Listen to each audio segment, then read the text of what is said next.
Welcome friends, class tenth में आपका स्वागत है। क्लास टेंथ में हम आज इंग्लिश का सेशन देखने जा रहे हैं। इंग्लिश में हमारा एक ग्रामर का पार्ट है, राइटिंग स्किल का एनालिटिकल पैराग्राफ। तो हमारे पेपर में एक एनालिटिकल पैराग्राफ आएगा क्लास टेंथ में। तो एनालिटिकल पैराग्राफ क्या होता है, कैसे लिखा जाता है, तो इसमें एक आपको थोड़ी जानकारी दी जाती है चार्ट या बार ग्राफ कि इन्हीं किसी रूप में चार्ट या बार ग्राफ या फिर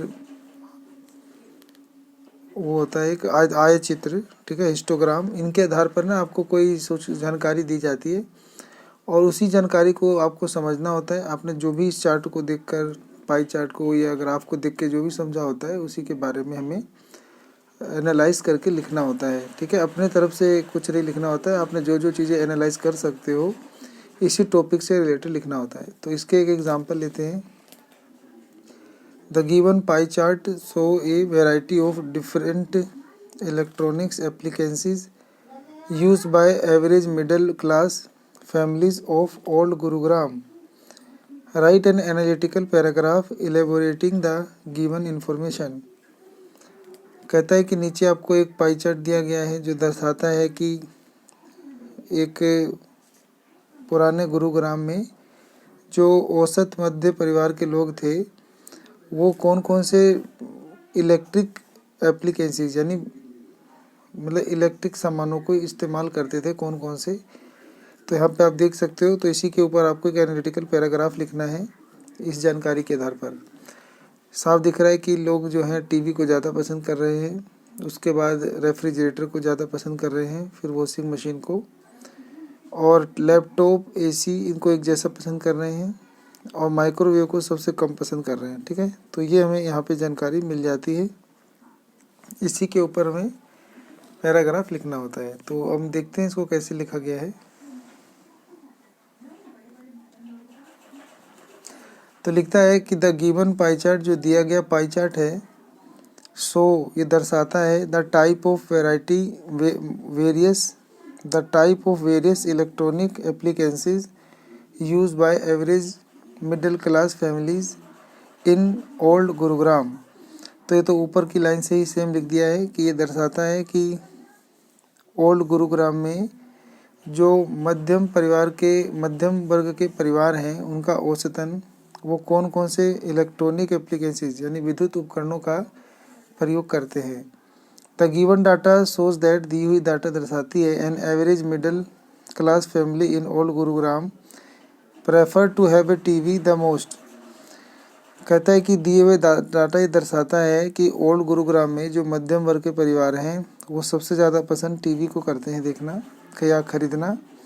सेकंड प्रेफरेंस उनकी जो दूसरी पसंद है, happen to be a refrigerator, उनकी दूसरी पसंद रेफ्रिजरेटर को है। AC, washing machine and laptop fell into at most same category. और वहीं अगर एसी को देखें या वॉशिंग मशीन को या लैपटॉप को, ये लगभग एक सेम कैटेगरी के हैं। तो देखो इन तीनों का सेम डब्बा लग रहा है, ठीक है। And the list prefer एप्लीकेंसीज is microwave, और सबसे ज़्यादा जो लिस्ट माने सबसे ज़्यादा जो कम पसंद करने वाला उपकरण है वो माइक्रोवेव है, ठीक है। The pie chart show comparison in the product prefer and it is mainly due to their uses and utility based on the usefulness is lessening the human workload। तो इन पाई चार्ट की compare करने पे हम पाते हैं अलग अलग product के बारे में जानकारी, जिसमें इनके काम करने और इनकी उपयोगिता और प्रयोग के बारे में हम देख सकते हैं कि लोगों के लिए वो कितने ज़रूरी है। लोगों के काम के लोड को जो चीज़ें कम करती हैं उनको लोग ज़्यादा खरीद रहे हैं। Laptop stands equal to washing machine, laptop जो है वो लगभग बराबर है वॉशिंग मशीन के। और AC is as it has become a necessary air in children education. बच्चों की शिक्षा के लिए लैपटॉप उतना ही महत्व रखता है जितना वॉशिंग मशीन और एसी।